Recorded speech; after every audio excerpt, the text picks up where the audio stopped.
गर्मी की लहर बहुत ज्यादा है। अस्सलाम वालेकुम नाज़रीन, मैं हूं तज़मीन जावेद और ये है खबर से तज्जिए तक।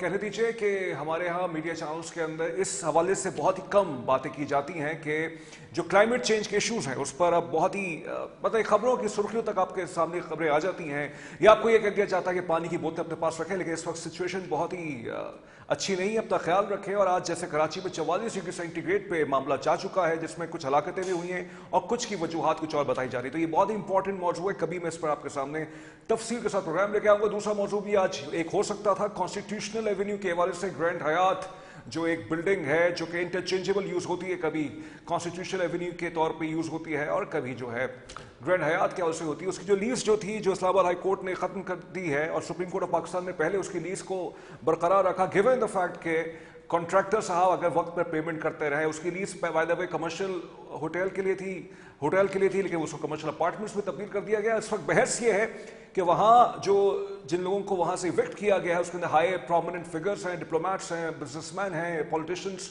के अपार्टमेंट्स भी हैं वहाँ पे। तो उस पर आज बल्कि कल वज़ीर आज़म शहबाज शरीफ साहब ने कमेटी बना दी है कि अभी इस मामले को देख लेते हैं, जिसमें मोहसिन नकवी साहब ने कहा है कि मैं CDA का डिफेंस करूंगा, यानी कैपिटल डेवलपमेंट अथॉरिटी का डिफेंस करूंगा और हम चाहेंगे कि इस पर फैसला किया जाए। उनके बकौल अगर हम ये एक इम्तियाजी सलूक बरता, उनके बकौल अगर ये रहता है तो फिर उस गरीब को क्या जाएगा जिसकी इलीगल सेटलमेंट्स के हवाले से हुकूमतें फैसला करती हैं। बहरहाल ये दो ऐसे मौजूद थे जिस पर आज प्रोग्राम बनता था, लेकिन आज हमने दावत दी है and she has been very kind enough to accept our request. हमने आज बुलाया है Caitlin Doreen Bosco. She is a correspondent for New York Post, defence correspondent, और अभी हालिया दिनों में वो पाकिस्तान आई थी और पाकिस्तान आकर उन्होंने इस्लामाबाद में जो फर्स्ट राउंड ऑफ टॉक्स जो थे उसको रिपोर्ट किया था। And she was the first person who confirmed the arrival of J.D. Vance. Confirmed the arrival of J.D. Vance into Pakistan, and she was the first person in Pakistan as a foreign correspondent who confirmed that J.D. Vance would be coming to Pakistan. So she is with us right now. She's currently working for New York Post, and she has in the past has worked for a news outlet covering Pentagon, and she has vast experience in covering defense issues and covering the war, in covering the strategic issues, and she is with us. Kathleen, thank you so much for being here.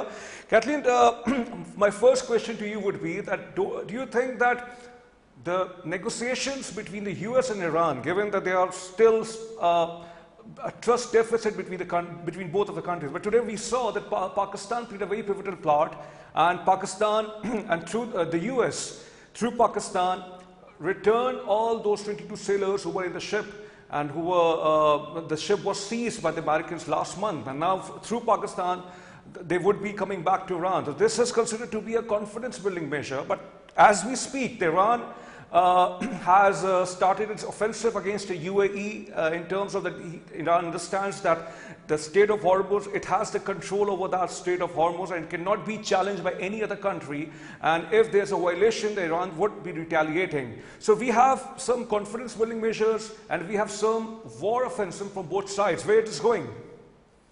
Yeah, I was disappointed to see the escalation happen after hearing of that confidence building measure.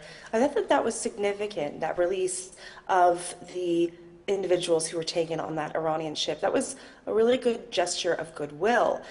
Now, with the escalation, I mean, that is to be expected. For days, I've been telling people, especially Pakistanis and Pakistani media, to really take seriously the threat that is going on here. As hard as the Pakistanis are working to get a negotiation to move forward, this is still very heightened tensions. We've got so much military assets in the region. The U.S. hasn't really pulled back at all, and now you've got an Iranian regime that is escalating with potential attacks on other nations in the region. It's a scary scenario, so Pakistan definitely has its work cut out for it as it continues to be negotiator, mediator here.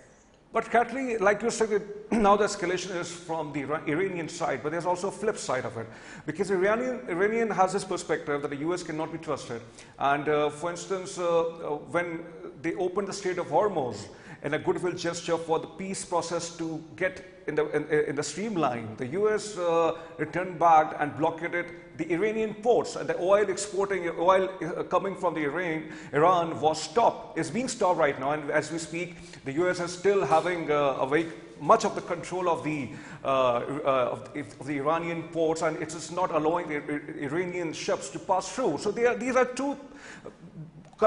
two countries are facing each other, and they are having a discussion. They are having discussion through an intermediaries, but at the same time, we have some statements and offensive from both sides, which gives an impression that yes, they cannot afford to backtrack from their negotiations, but at the same time, for the domestic consumption, respectively in the United States of America and Iran, they are going to be offensive in terms of statements, in terms of certain actions. So where we are going, and as you know that Trump is visiting China on 15th of May, and he would be trying to make a deal by that time. Do you think, and you understand, by the time we reach the May 15th, we're going to have a deal or a process of negotiations more stronger than ever before? To predict the future is just really impossible, especially in a conflict of this nature. I think that there is always a goal to be able to have that happen, but whether or not this can all get wrapped up in a matter of, 11 days, that's a pretty tall order. I think that the president, he recently held a call with Xi Jinping, and I think that China is playing a role there, trying to get a resolution to the conflict. But whether or not it's all going to be wrapped up in a bow by the time that China trip happens, I think that's a high order, and takes a very optimistic view to think that that's actually going to happen. Now, I would love to be wrong and proven wrong and have everything ended by tomorrow. But as I've been saying just repeatedly, and as we are experiencing all the world together, this takes time. Okay, there's an issue right now. We cannot hear your voice. Okay, Catherine, can you hear me? Yes. Catherine, can you hear me? I can hear you. Okay, Catherine, I would like to ask you one more question that is very much important.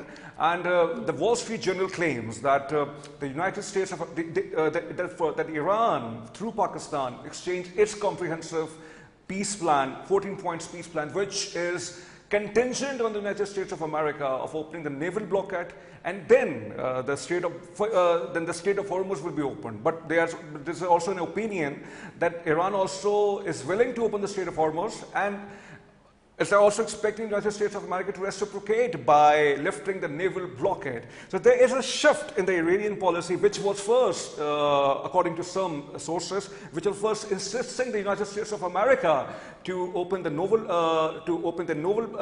naval blockade, and then they will also lift the sanctions for Strait of Hormuz. Is this a tip of the iceberg, or is there something more that meets the eye? Well, I'll just address what you said. The idea that the United States would take away the blockade before it reaches the stage of talking about what it wants, which is the nuclear and the enriched uranium to be eliminated, that is not going to happen. I just don't see that happening, because that is leverage. And as you were saying earlier about how Iran doesn't have any trust in the United States, and Iran doesn't trust the United States doesn't have any reason to trust Iran either. So you've got two parties in this war who don't trust each other. Hopefully Pakistan can do its job and that it's volunteering to do here and trying to build those confidence in one another. But to expect the United States to give away its leverage, I just don't think that is going to be something that Trump is going to consider before Iran is willing to negotiate on nuclear or enriched uranium. Once they're ready to talk about the main issue that this whole war was about, that's when the United States will start talking about possibly lifting the blockade. But Iran there's a clear policy from the Iranian side that they are willing to talk on the nuclear energy and nuclear. They have stated it very clearly in the past. They will not be making nuclear weapons, but they believe that the nuclear program is for the civilian needs, and this is their sovereign right, which guarantees. Are you sure? Yeah. This is from the Iran. Okay. This is from the Iran perspective, I'm saying. Ah, yes. This is from the Iran perspective. I'm not presenting my opinion, but I'm trying to present before you, Kathleen, that this is what Iran says. But at the same time, Iran is also saying that in the first round of talks, we have to talk about lifting the sanctions, of economic sanctions, and then we can talk about the nuclear, whatever there would be. And and there's also the Omani's foreign minister on record who said that Iran was willing to leave its nuclear program before the US and Israel launched on February 28 the attack on Iran. Luckily, you and I, as reporters, as you said, it's not your opinion. We don't have to make these opinions on these things, on whether or not people are actually telling the truth in this. It will be up to the Pakistanis to ultimately bridge that gap between the two of them. And I think that, honestly, we just have to address the issue that lay at the bottom of this. That's how the president has been thinking. I can only speak to how the president has said in his statements in the past, and that is that he wants to deal with nuclear now. So if they're willing to deal with nuclear now, then this can all, I think, be taken care of. Maybe by that May trip to China. But Katrina, you're getting very cautious. You're getting very cautious. You're not opening yourself. Well, I'm a journalist, not an analyst. No, okay, that's fine. That's fine. Yeah. But you're also a correspondent who knows the intricacies of all these things. This is a point I'm trying to make. I'm confused by your questions. What questions are you asking? I'm saying that you are also a correspondent and you know the intricacies of how these things work. So that is why I'm expecting a more opinionated answer, if you can give. Oh, then you had me on the show for the wrong reason. Okay, fine. Okay, I would love to have you here. Kathleen, I would like to ask you one more thing. When you were in Pakistan, there was a scandal that one of our journalists invited you and other members of the international fraternity in Islamabad, and where he held a speech, and you wrote about it, that we were not informed that what was the agenda of that particular speech, and then you accused that journalist, or you had this impression. You had this impression that he was trying to give a political statement, and then you can portray it. Now that journalist is not in the media right now, and he is being, according to some sources, he has been sacked by the management. So how do you see the state of affairs, journalism affairs in Pakistan? I don't know enough about it. Okay. Look, what happened in that circumstance was a private event where we were brought under circumstances that were not told to us. We were told, and we got the impression that this was going to be a National Press Club event. We should have read a little bit further down to see that it was specifically being held by members of that press club. And, I had taken a lot of time to get to experience the culture of Pakistan. So that's what I thought I was going to be getting. I would have enjoyed the opportunity to hear more about press freedom in Pakistan in an appropriate setting, but I did feel used and deceived. And how do you see the emergence of Pakistan as a mediator and the role it is playing in trying to bridge a gap between Iran and the US? I think it's great. Okay.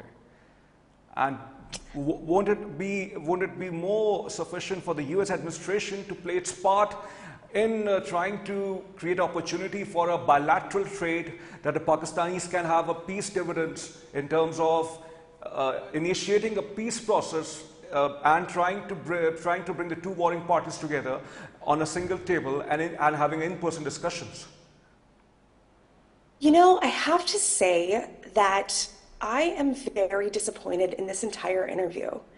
I gave you my time. I came on from the United States. We agreed on a list of questions, and you didn't really ask any of those questions, and then threw new questions at me that I wasn't ready to address or give opinion on. My role here is as a reporter. I give information. I don't give my opinion, and I'm really sad that you took this opportunity to try to ask me opinions and pin me down into what my personal thoughts and feelings are, rather than getting to the news of the day. Okay, Kathleen, I think you're getting offended, but that's not something we wanted. We wanted to have a very good interview with you, but if you think that and asking more opinionated questions. That's up to you. Thank you so much for your time, Kathleen. Thank you. Dornbos, we have today Kathleen Dornbos from the United States of America. She got offended because she thought that we were not asking questions that were according to her expectations. But this is how we will be asking questions. We are not going to be dictated by a certain American or British journalist trying to give us lectures of what is the right thing to ask. And I think the audience in Pakistan will make a decision. What was asked was something which is being, it was just a little bit. It's not what I do, right? I'm a journalist, and I think that might be a little bit of the difference between Pakistani and American media. No, it's not about being Pakistani American, Kathleen. I think I did not ask anything that is something we are not discussing. It is not being discussed in the national media. Yes, we decided in the first phase that the discussion would be about these questions, and I was coming to that point where we initially decided. But I think I was just hoping that you would be more, I believe, open-minded, understanding the perspectives of the Pakistani community, and that's why I've just. Sorry, I disappointed you. Okay. Okay, thank you so much, Kathleen. Thank you so much for your time, and inshallah we will be having more discussion for you if you would like to come to the K21 platform. Thank you for your time, Kathleen Dornbos. नाज़रीन, ये थी Catherine डॉयरबॉस साहिबा, इनके साथ हमने गुफ्तगू करने की कोशिश की, लेकिन वो बहुत उदास हो गई और नाराज होकर चली गई हैं क्योंकि उनके बकौल उनसे वो सवालात नहीं किए गए जो वो चाहती थी कि वो सवाल किए। हमने दोनों मौक़िफ़ आपके सामने रखे नाज़रीन, दोनों पर्सपेक्टिव आपके सामने रखे, लेकिन ये अफसोसनाक बात है, इस वक्त सहाफ़त की बात की जाती है, आज़ादी की बात की जाती है, आज़ादी कहीं पे भी नहीं है ना। इस नुक्ते पर ब्रेक लेते हैं और ब्रेक के बाद फिर से